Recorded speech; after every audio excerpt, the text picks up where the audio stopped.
സകല മനുഷ്യരും ആഗ്രഹിക്കുന്ന ഒരു കാര്യമാണ് ഈ ഭൂമിയിൽ അനുഗ്രഹിക്കപ്പെട്ടവരായി ദീർഘായുസ്സോടെ ജീവിച്ചിരുന്ന് ദൈവത്തെ പ്രസാദിപ്പിച്ച് സ്വർഗരാജ്യത്തിൽ എത്തണം.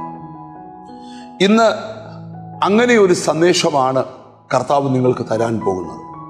91 സങ്കീർത്തനത്തിൻ്റെ 16 വാക്യം, ദീർഘായുസ് കൊണ്ട് ഞാൻ അവന് തൃപ്തി വരുത്തും, എൻ്റെ രക്ഷയെ അവന് കാണിച്ചു കൊടുക്കും.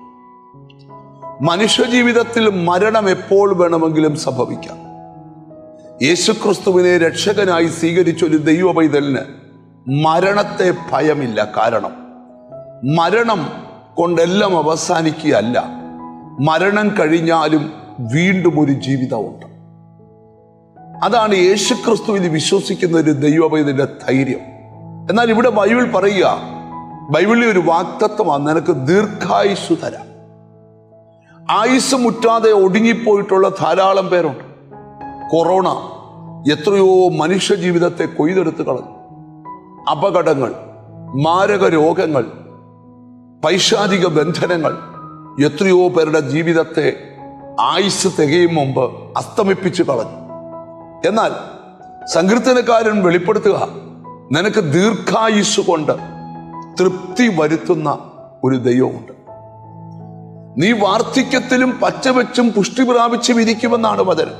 ആയുസ്സിനോട് പോരാടുന്ന ചില പൈശാചിക ശക്തികളെ കണ്ടുകൊണ്ടാണ് ഈ ആത്മീക ദൂത് പരിശുദ്ധാത്മാവിന് രാവിലെ തരുന്നത്. നിന്റെ ആയുസ്സിനെ ദൈവം ദൈർഘ്യമാക്കട്ടെ.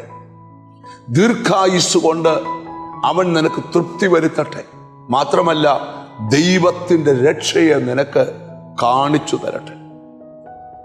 ഈ മെസ്സേജ് കേട്ടുകൊണ്ടിരിക്കുമ്പോൾ സമയത്തിനു മുമ്പ് ആയുസ്സിനെ ഒടുക്കിക്കളയുവാൻ വാദിക്കുന്ന പൈശാചിക ദുഷ്ടശക്തികൾ നിന്റെ ജീവനോട് പോരാടിക്കൊണ്ടിരിക്കുമ്പോൾ നിന്റെ പ്രാണനെ പാണ്ഡത്തിൽ കിട്ടുന്നൊരു ദൈവമാണെന്നാണ് വേദപുസ്തകം നമ്മെ പഠിപ്പിക്കുന്നത്.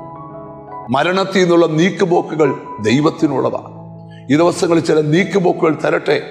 ദീർഘായുസ്സോടെ ജീവിച്ചിരുന്ന മക്കളെയും മരുമക്കളെയും കൊച്ചുമക്കളെയും കണ്ട് സമാധാനത്തോടെ കർത്താവിന്റെ രാജ്യത്തിൽ പ്രവേശിക്കാൻ ദൈവം ഓരോരുത്തർക്കും വഴിയൊരുക്കട്ടെ എന്ന് ഞാൻ പ്രാർത്ഥിക്കുന്നു. കണ്ണുകളെ അടച്ച് പ്രാർത്ഥിക്കാം. കാരുണ്യവാനായ ദൈവമേ, സ്വർഗസ്ഥ പിതാവേ, ആയുസ്സിനോട് വെല്ലുവിളിക്കുന്ന ദുഷ്ടശക്തികൾ നിന്റെ കുഞ്ഞുങ്ങളുടെ ആയുസ്സിനോട് പോരാടുന്നെങ്കിൽ ഇന്ന് പകൽ ആ പോരാട്ടങ്ങളെ ശ്വാസിച്ച് ദീർഘായുസ് കൊണ്ട് തൃപ്തി വരുത്തി വാർദ്ധക്യത്തിലും പച്ചവെച്ചും പുഷ്ടി പ്രാപിച്ചിരിക്കുന്ന അനുഭവം ഉണ്ടായി മക്കളെയും മരുമക്കളെയും കൊച്ചുമക്കളെയും കണ്ട് സന്തോഷത്തോടെ ജീവിക്കുന്ന ഫലവത്തായൊരു ലൈഫ് നയിച്ച് നിത്യതയിലെത്തുവാൻ കൃപ ചെയ്യണം. എന്നോട് ചേർന്ന് പ്രാർത്ഥിക്കുന്ന മക്കളെ നിന്റെ നാമം ചൊല്ലി പിതാവിൻ്റെയും പുത്രൻ്റെയും പരിശുദ്ധാത്മാവിൻ്റെ നാമത്തിൽ അനുഗ്രഹിച്ച് പ്രാർത്ഥിക്കുന്നു. അവർ അനുഗ്രഹിക്കപ്പെടട്ടെ, യേശു ക്രിസ്തുവിൻ നാമത്തിൽ തന്നെ. ആമേൻ. നിശ്ചയമായും ദീർഘായുസ് കൊണ്ട് തൃപ്തി വരുത്തി ദൈവത്തിൻ്റെ രക്ഷയെ കാണിച്ചു തരും. God bless you.